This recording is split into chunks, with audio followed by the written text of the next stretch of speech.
those.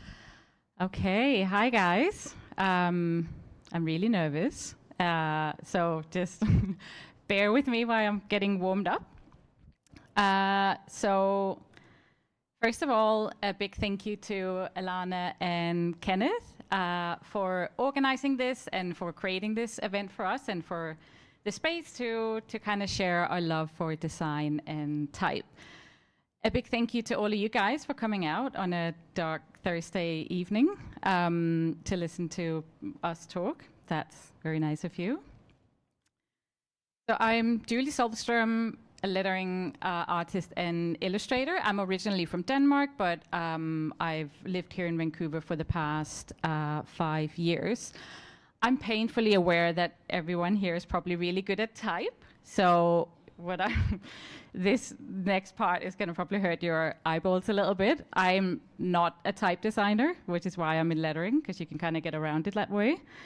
I'll also be throwing the word type around kind of frivolously, so also excuse that. So I thought I'd just give you a little bit of a flavor of what I do.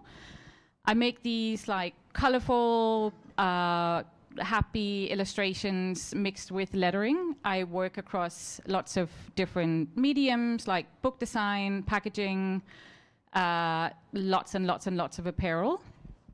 And this is so much fun. Like I can't believe I get to do this every day. And what I don't want to talk about tonight is like projects I've done because I don't know how interesting they are, but also you can go to my website and see those. What I do want to talk about is this idea of the slow burn, which is what I've called my talk tonight.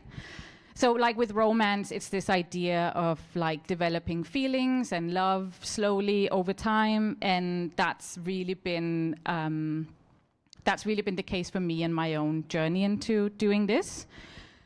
And we live in this like fast-paced kind of like instant reward culture where we throw something out there, and if it's not like an immediate success and propel us into global fame, then why even bother?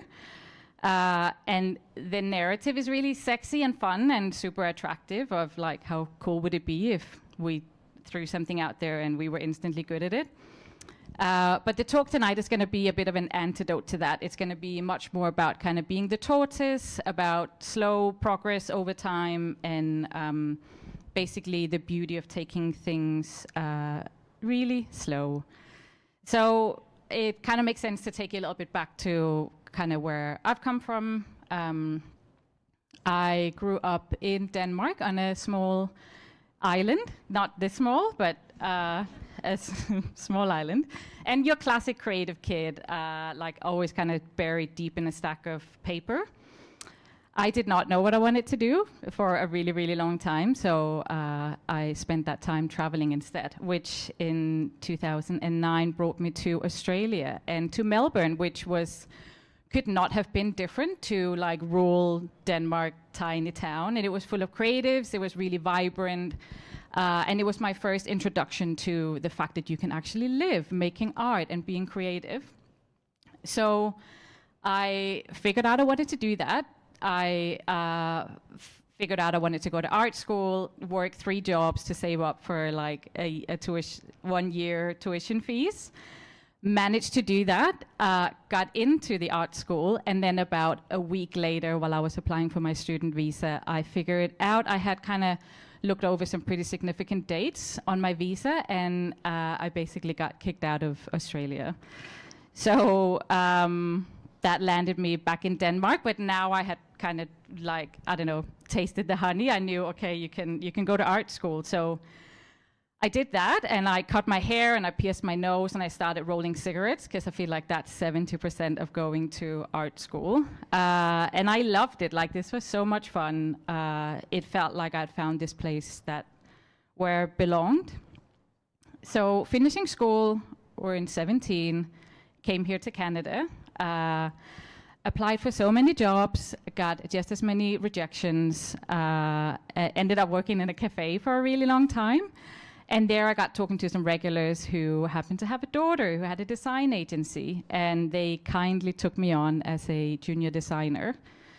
And I worked here for 2 years, and you're gonna think I'm the most chaotic person in the world, because who gets kicked out of a country twice? But I did. Not quite as aggressively. Canada was like, you can come back, but just not right now. So I had to leave Canada. This was in the middle of COVID, and I managed to travel around for a year, kind of hop skipping between borders, whatever country would kind of take me in, which was really fun for a year until it's not that much fun anymore. So in 2021, I settled in England and got a job as a senior graphic designer at a greeting cards company. And I thought I'd just give you a little sample of this is the work I was doing. And as you can imagine, this is not what I thought I'd be doing with my swanky art degree. What was really cool about this company is it was so much fun. Like, there were no rules, there were no brand guidelines, nobody cared about fonts. You kind of made something and slapped it on a greeting card and sold it.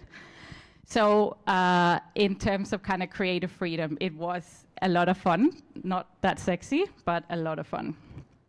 So 2020, my visa finally came through here in Canada, and I came back and settled back in with Vigilantes. And this is also around the time that commissions were starting to come in for my lettering work. And then, settled in, got comfortable, and then pretty quickly after, all work dried up for Vigilantes, and they had to let me go. So I kind of had to figure out if I was going to go out and get another graphic design job, or if I was going to do the big scary thing. So I did, in 2023, the big scary thing, and registered my business and went freelance.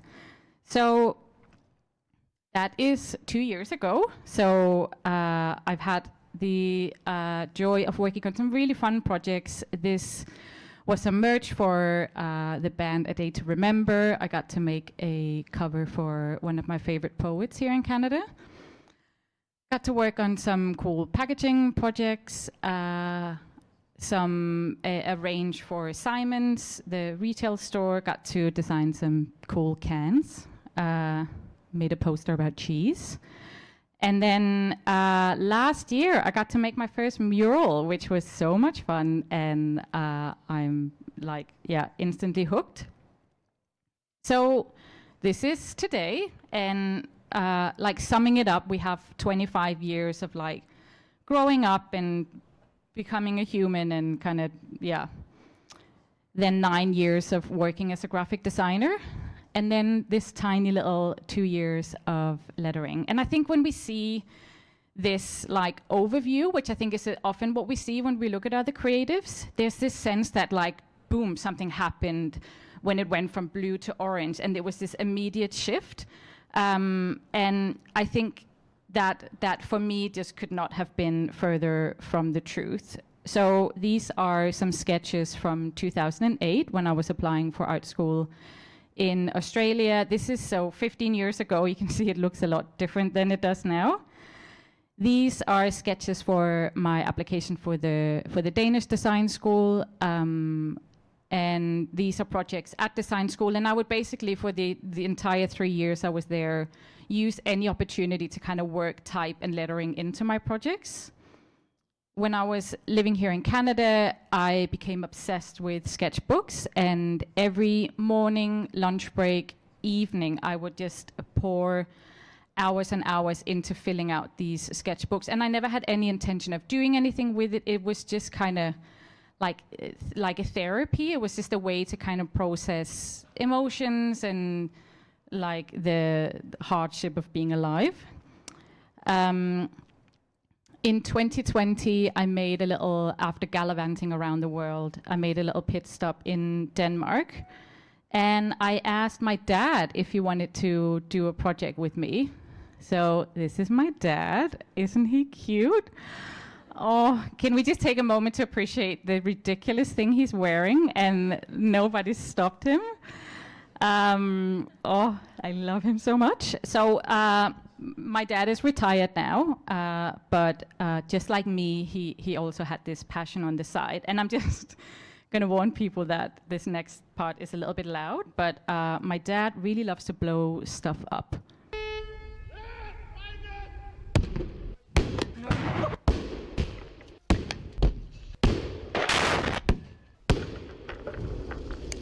So, and just for like, it's clear, somebody asked him to do all of this stuff. Like he's not just like running around the Danish countryside blowing up shit. And just because we're in a space where I think you guys will appreciate this. This is his current website. Like if you go to explosives.dk, this is exactly what you're going to see. And the worst part of that is both of his children are graphic designers. Yeah, oh God, we failed you, Dad. So 2020 decided to collaborate on a project. So my dad acted explosives technician and kind of safety officer. I was creative lead and art director. So we took 2.5 kilos of black gunpowder and we glued it onto this canvas, and then we lit it on fire. I know you know I see you smiling at me. Here comes the ready or not. Here comes the boys for the sound. So yeah, the final thing, which is kind of cool because you can see like the grains of the gunpowder having like traveled over the canvas. In 2021, I participated in my first 36 days of type, and I'm sure everybody here is familiar, so I won't go into too much detail, but I think anyone who's ever done one of these, the first time you do it, you want to do a really good job. So you make it super complicated, really intricate. Like every letter I did was also an endangered animal and plant, because I wanted to obviously save the world. So not only was I drawing a letter every day, I was also on this like massive research project. And you make the first letter not even thinking about the fact that you're going to be doing this for another 35 days. So by the time you get to day 6, you want to just drown yourself in the sink because you're so sick of this. And you swear, I will never, ever, ever do this again. And then you do it all over again the next year. So you can see I kind of toned it down a little bit here. There's no endangered animals to be found. So 2020, my work started to get a little bit more refined. I moved from the sketchbooks onto more digital drawing and started working more kind of incorporating illustration. Beginning of 2023, I felt like I kind of found my style. I had stopped kind of trolling Pinterest for inspiration, and it felt like finally work really felt like mine. And just a note, like none of this is paid work. At this point, nobody was asking me to, like nobody was offering to pay. This is all just fun and doing it because I couldn't not do it.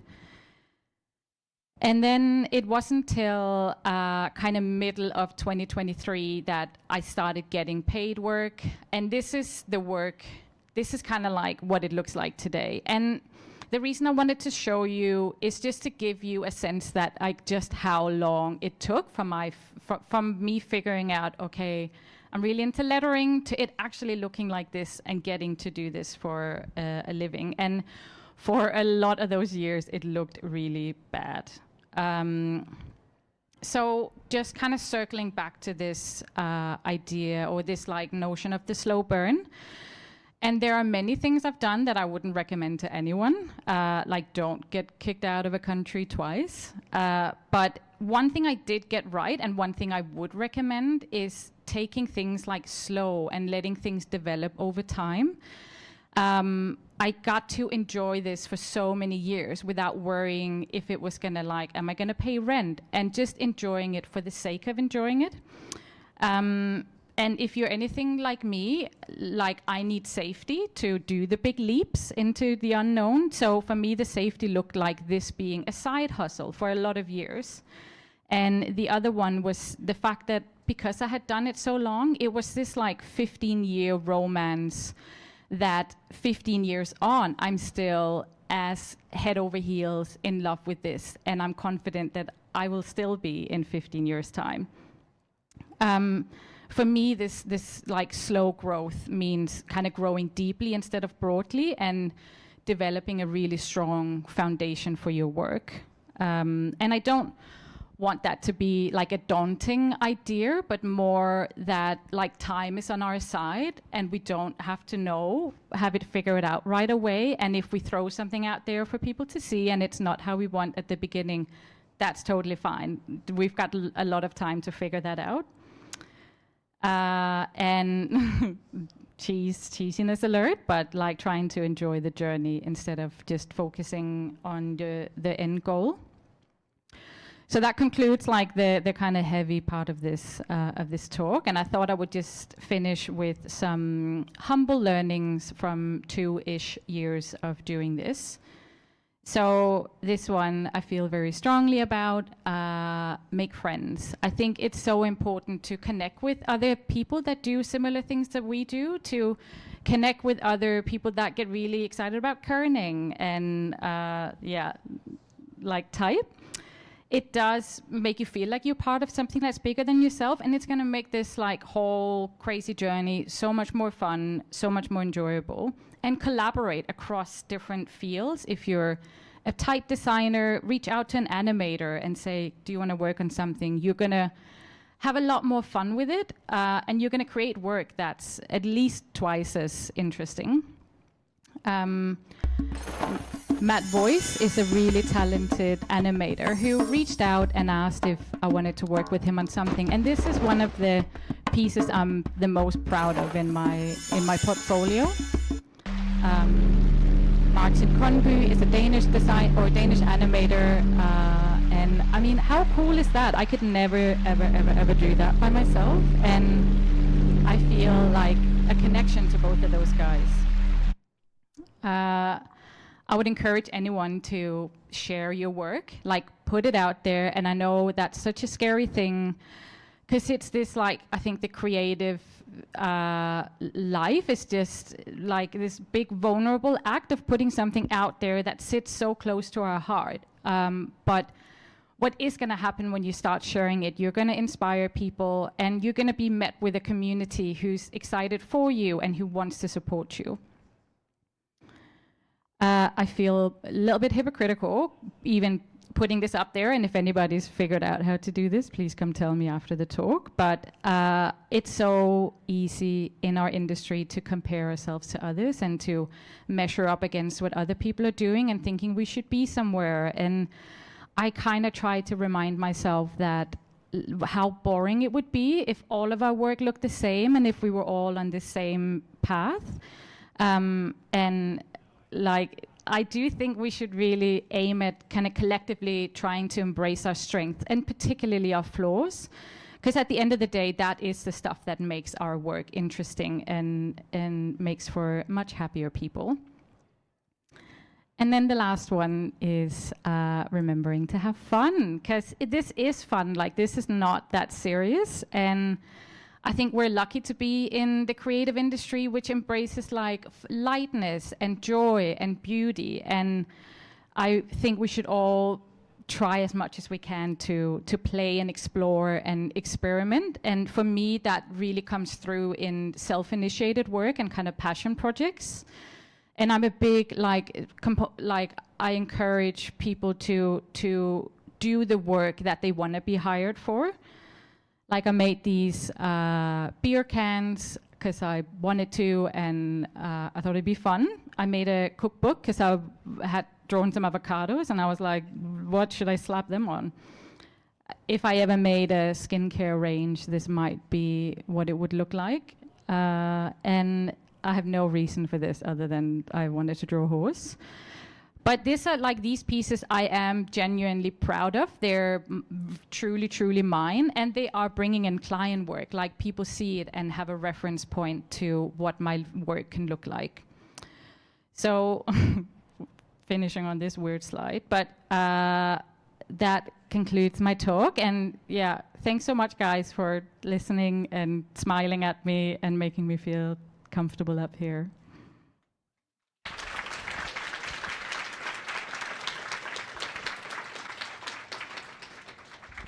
That was so great. Thank you, Julie. I'm sure we'll have some questions for you because you covered a lot of great stuff about your work, but also about, I think, your approach to how you're running your practice and your business now. So do we have any questions from the audience here?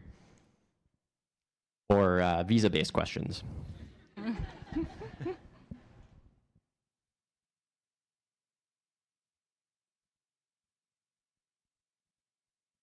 Hi. Hi. You mentioned collaborating and how fun that can be. Yeah. I am not a type designer. I'm an industrial designer. Mhm. But I was wondering, when you're reaching out to make those collaborations, how do you usually go about doing that? Are those people that you already knew, or are you cold calling people, or how do you usually initiate those conversations?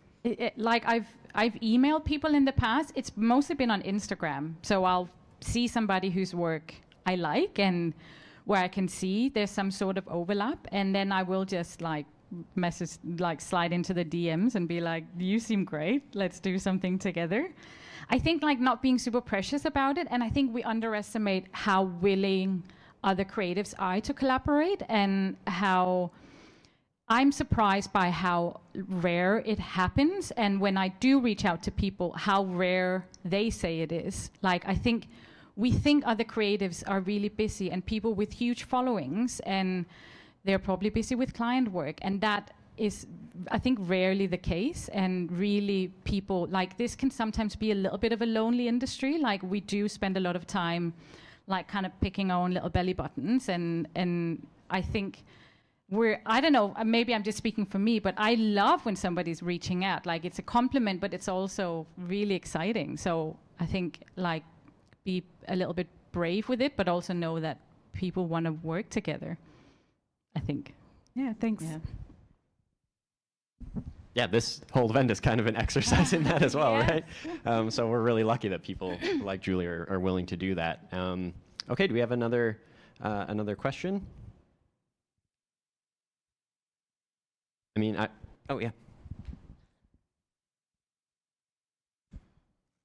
A little bit weird way of wording this, but like, what kind of relationship do you have with design? If you're like to humanize graphic design lettering? Sorry, one more time? What kind of a relationship would you describe that you have with design? What kind of relationship I have When you with say, design? sorry. No. I like the question. I'm just trying to figure out how I'm going to answer it. Could you give me a little bit more? Well, when you say falling in love with it, is it always like Yeah. happy all the time sort of deal? Oh, it's a really good question. Like, no, is the honest and short. No, oh my God, this is painful at times. Like, in so many ways. I think what changed when I switched from graphic design to illustration, with graphic design, it felt like I had to pull something, like I had to get inspiration from outside. I spend a lot of time like taking a little bit of something from this thing I liked and kind of building this Frankenstein of something that never truly felt mine. And I think when I switched to illustration and lettering, it suddenly felt like, this is going to sound ridiculous, but it felt like it came from inside, like from in me, and poured out instead. So it felt like there was this like root that changed, where one was getting it from outside and the other one felt more like it was something in me pouring out. Did that answer it? Yeah, thank you so much. I hate it sometimes too.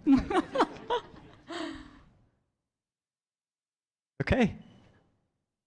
Thank you so much, Julie. Yeah. We're really happy to have you Thanks, at Brigade. guys. Thank you.